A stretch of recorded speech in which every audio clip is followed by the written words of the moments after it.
cansaço. E quem não está cansado, não é? E quem não está esgotado? Quem não está exausto? E aqui eu não estou falando somente de um cansaço físico. Aqui eu não estou falando somente de um cansaço de carregar algo, de fazer uma caminhada.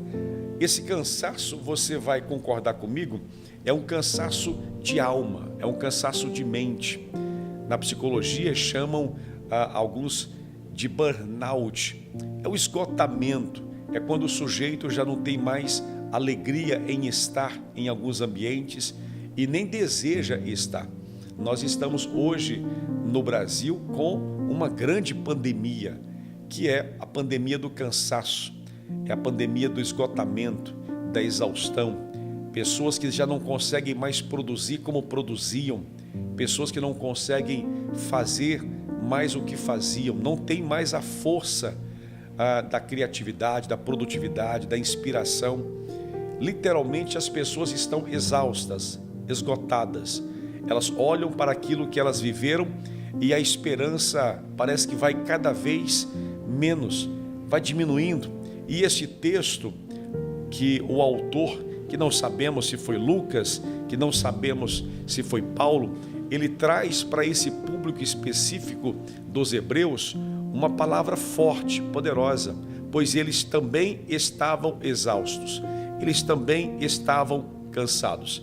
Cansados especificamente aqui no sentido da esperança, do aguardar, pois este povo, eles se renderam à pregação da salvação, aceitaram Jesus como o Messias, como ungido de Deus, como servo de Deus, como porta para a eternidade, para a salvação, e eles aguardavam o retorno de Jesus por aquele tempo.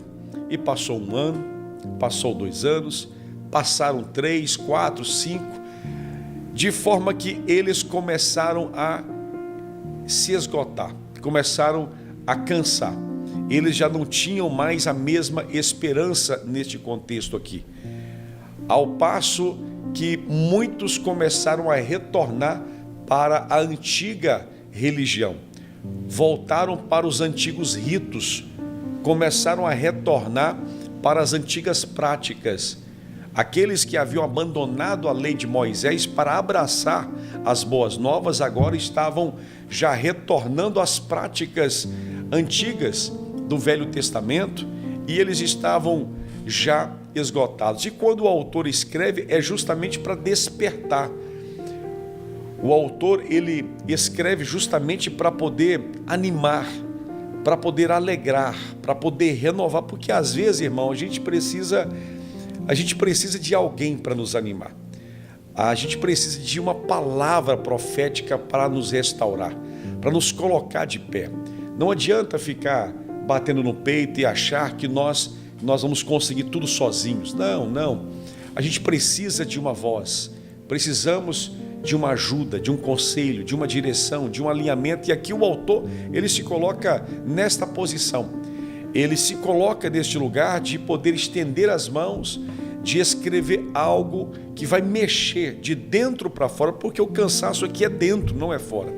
E ele diz: fortaleçam as mãos que estão cansadas, as mãos que estão enfraquecidas e os joelhos que estão vacilantes. Façam caminhos retos para os seus pés, para o que está manquejando, tropeçando, vacilando, não manqueje e nem se desvie, mas antes seja curado. Veja, aqui ele está falando que este cansaço é uma doença. Aquilo que a ciência, que a psiquiatria, que a neurociência, que a psicologia já entende como doença nesses últimos anos, que é esse esgotamento de alma, esgotamento de mente, esgotamento interior, o apóstolo Paulo, e penso que foi ele que escreveu esse texto, ele já traz esse esgotamento há 2000 anos atrás como uma doença, como uma patologia. Portanto, tem que levar muito a sério, porque isso aqui não é brinquedo. Tem pessoas que literalmente, elas, por não tratar, por não buscar ajuda, elas se deprimem, elas se fecham, elas não conseguem mais sair do lugar. Talvez você que está me ouvindo, que está me vendo, quem sabe dentro desse quarto, aí em lágrimas, quem sabe com essa exaustão, com essa não vontade de se levantar, com essa não vontade de ver ninguém, com esse não desejo de ir trabalhar, com esse não desejo de estar, porque esse esgotamento produz exatamente isso. É uma vontade de não estar, é uma não vontade, é um não desejo, é um não querer. E aí não tem muita explicação para aqueles que estão passando por isso. Eles buscam talvez uma justificativa em uma coisa ou em outra, e logo vem o batimento cardíaco acelerado, a frequência respiratória curtinha, já vem as lágrimas escorrendo o rosto e parece que o colchão abraça e não consegue sair do quarto.